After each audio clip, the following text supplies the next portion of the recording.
Hey, Dr. Bill Sinyard here with God's Love for the Unlovable and Gospel Rant podcast. I'm finally at my number one Old Testament prayer. Thanks for all of those who stuck with me in the summer journey through or at least my top 10 prayers of the Old Testament. I mean, there's a lot we could have chosen for number one. Psalm 51 might have been a good choice. Daniel's prayer for Jerusalem. Jonah's whale belly prayer. But in my book, nothing approached this prayer from its uniqueness, its singular grasp on the vast celestial love of God for the unlovable, the unloved, and the unlovely.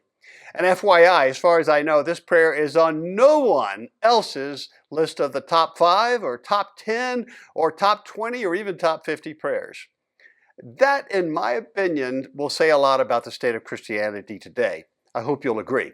So those of you in the know will have likely heard the types of psalms in the Bible. There's the thanksgiving, there's pilgrimage, royal, praise, wisdom, imprecatory, and even enthronement psalms. But there is one set of 3 verses that I would describe as a desire psalm or prayer. That's Song of Songs, chapter 1, verses 2 to 4. And here they are. Let him kiss me with the kisses of his mouth, for your love is more delightful than wine. Pleasing is the fragrance of your perfumes. Your name is like perfume poured out. No wonder the maidens love you.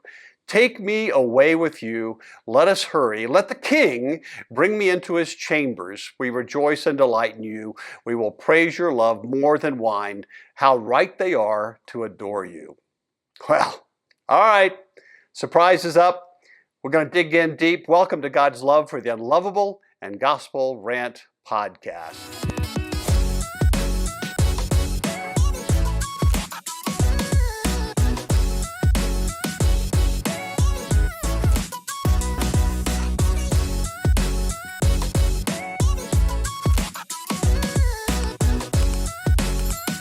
So listen to this poem and tell me what you think and where it comes from. Bridegroom, you have captivated me. Let me stand trembling before you. Bridegroom, I would be taken by you to the bedchamber. Bridegroom, let me caress you. My precious caress is more savory than honey. Song of Songs, right? No. Just a reminder, here's the Song of Songs in the Bible. Let him kiss me with the kisses of his mouth, for your love is more delightful than wine. Take me away with you, let us hurry. Let the king bring me into his bedchambers. So no, the poem that I read comes from a very well-known, at least at that time, the love song of Shu Sin. The love song of Shu Sin was written in Sumer, that's Abraham's home, as early as 2000 BCE, well over a millennium before the Song of Songs was written. We have had the love song of Shu Sin for a long time, but it was largely written off by biblical scholars as being part of an annual pagan ritual or celebration in a king's court. But now we have come to believe that they were originally just common street love songs that were used for ritual. They were ritualized, right? Ditties that were sung originally in taverns and fields and playgrounds by real people. It appears that it was everywhere, making up a love song genre, right? That was wildly familiar to people even in Israel during the time of the kings.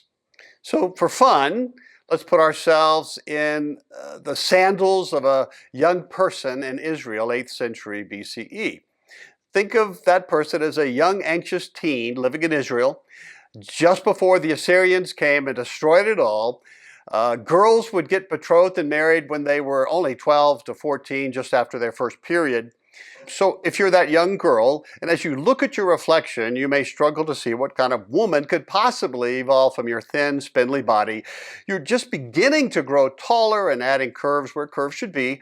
And recently you had your first monthly period. You likely are internally asking the very same questions that today's young teens are asking. Am I attractive? Am I lovable? Is there anyone out there for me? Will I find someone who really loves me as I am? Will I be a good wife and lover? Well, here's where the fun begins. In your village, as it was for generations before, once betrothed, you're swept into a glorious, glamorous, romantic rite of passage. It's like a Hollywood rom-com narrative structure. A love story where you take on the persona of a royal queen. And no matter who this woman was or what tribe she came from, whether she was attractive, wealthy, smart. For a moment, she pretends she takes on the role and becomes a queen. She is injected with the crack cocaine of an ancient love story that has captured so many others before her. It is now her story. This is the all too common rite of passage that God incarnates to communicate his incongruous love for the unlovable. The Song of Songs, chapter 1, verses 2 to 4. By the way, the rest of the book. So if you're that girl, you heard these songs sung since you were a young girl. You giggled when you heard some of the risque banter, even before you understood what the metaphors even meant. So if she was a Gentile, she may break into her community's variety of the Sumerian hit songs that rejoice the heart. Bridegroom, you've captivated me. Let me stand trembling before you. Bridegroom, I would be taken by you to the bedchamber. Bridegroom, let me caress you. But if you were a Jew in Israel, it would sound like this. Let him kiss me with the kisses of his mouth, for your love is more delightful than wine. And notice she switches to a royal we. And why? Because, first of all, it's in the ancient songs, but it's because she becomes a queen. And so this is royal. Everyone would have understood this when she says, we rejoice and delight in you. We will praise you, your love more than wine. How right they are to adore you. I am suggesting that all, or at least most, of the young Jewish girls and boys who heard the Song of Songs would have recognized this prologue. They wouldn't have been troubled by the sexual imagery. It would have proclaimed the good news to God's unlikely bride, and that's us, men and women, who he actually adores, as we are. The bride queen is in the arms of her lover, husband, king, and she loves it. She feels loved. She's crying out for more everything. It's good. She feels loved for a moment. She has forgotten her fears and insecurities, her dark secret and hidden sins. It doesn't seem to be causing the king any hesitation to embrace her. And we'll find out that she does have a problem that renders her unrighteous, so much so that no righteous king would ever associate with her. And yet, this king does. In fact, the gift of her love changes her, purifies her. In fact, the gift of his love changes her, purifies her. That's what grace does. We have just described worship, a desire poem, a desire psalm. Yeah?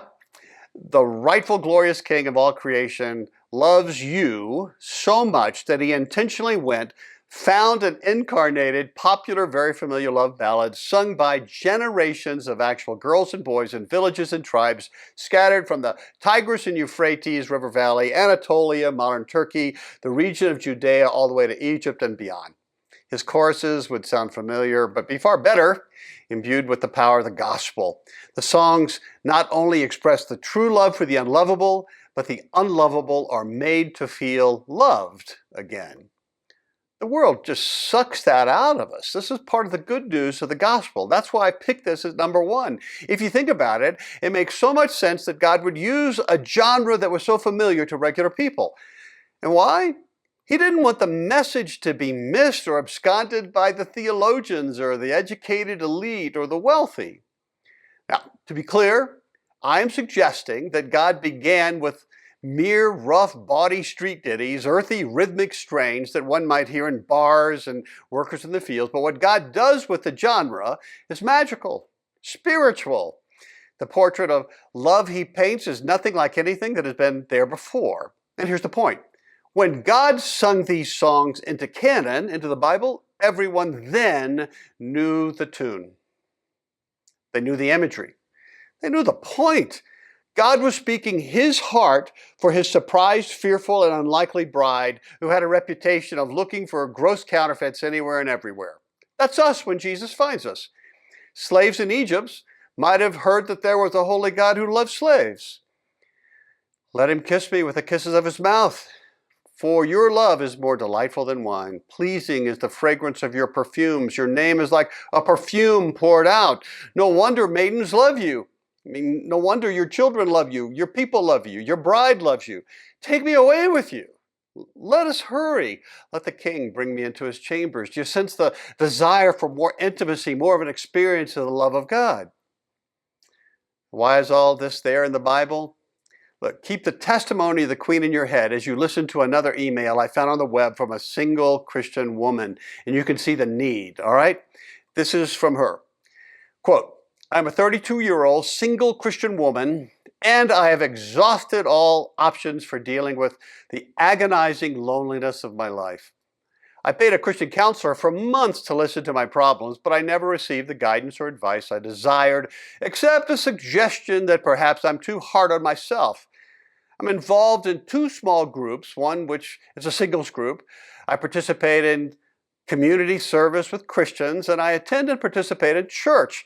I have a career, a house, a car, everything. I have pursued all my interests, including traveling extensively. I make efforts to meet new people and form new friendships.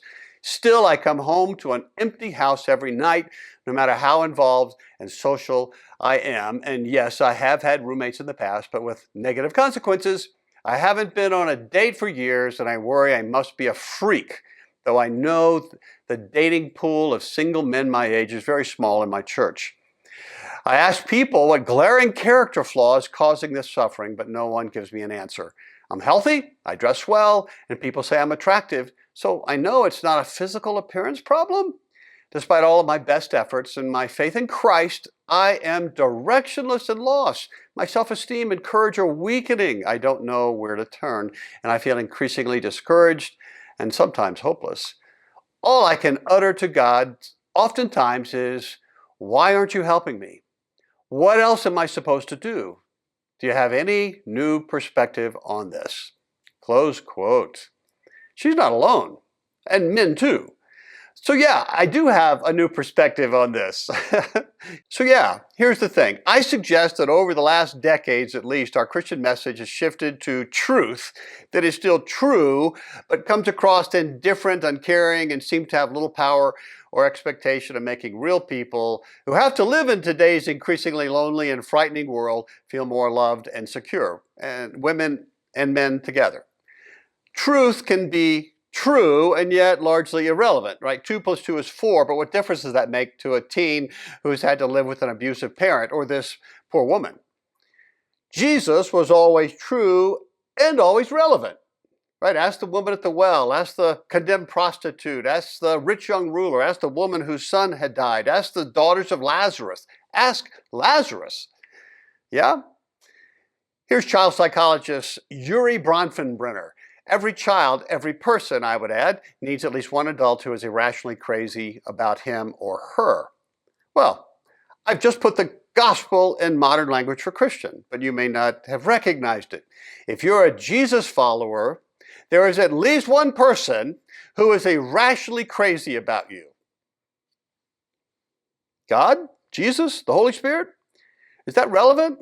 Yeah, right. I'm not speaking about your partner, your spouse. I'm speaking about a person who is both God and human, 100%, Jesus, right? Who adores you more than anyone else ever has, and nothing you've done or haven't done or that has been done to you will ever change that. He loves you as you are.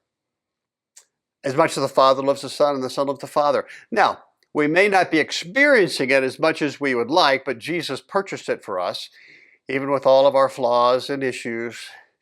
So now we may not be experiencing it as much as we would like, but Jesus purchased it for us.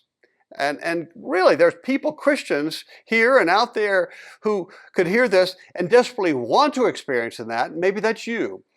We're all looking for such a love in all the wrong places. So here's the thing. The more you experience this love of Christ, the kisses purchased for you 2,000 years ago, the less hopeless you will feel, a little or a lot. The less lonely you will feel, a little or a lot. The less shame, the less fear, the less guilt. The perfect love that casts out fear, the less lack of enoughness. The more love you will feel towards others. And we can do this. This is equally true and relevant for men and women alike, but there it is. So may I say to the person in the email, the woman, and you and I, at this moment, you, beloved child of God, are his bride in good standing. God is delighting over you, but in all likelihood, you have stopped hearing the music.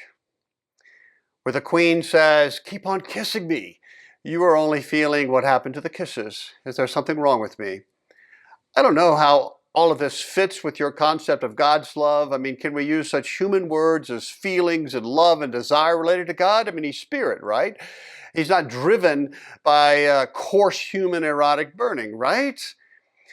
Well, if you want to hear more, check out my first book, co-authored by Colleen Pepper, called The Kiss of God. That's on Amazon. We go into a lot of detail on the Song of Songs. You may really enjoy it.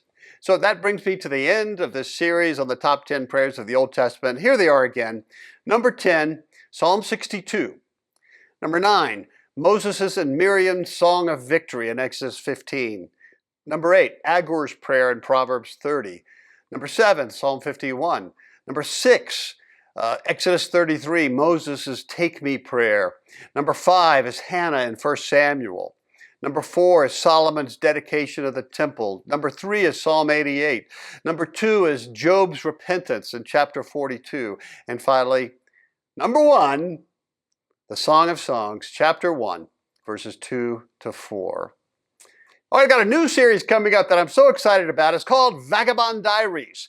I have so much enjoyed writing children's fantasy books. By the way, we won a prize for being the #1 children's fantasy book.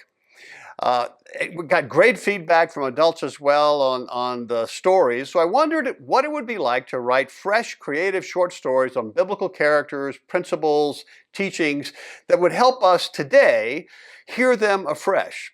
C.S. Lewis once said that if he had to do it all over again, he would write more children's books. Why? Because adults read them. I agree. And adults' lives are changed. I'm not suggesting that these are the Bible, the words of God, right? Not at all. Or even strict sermons on verse by verse, word by word. These are stories that faithfully capture the essence of the account and ignite the creativity of the readers. And hopefully the Spirit will use that to bring those canonical truths to light. And we're going to have some fun doing it, yeah? You'll see what I mean. And give me some feedback. What did you hear? What did you get out of them? Who did you pass it on to? Hey, let's have some fun and change lives in the process. The first Vagabond Diary is just called Jana. We'll see you next time. Take heart, child of God.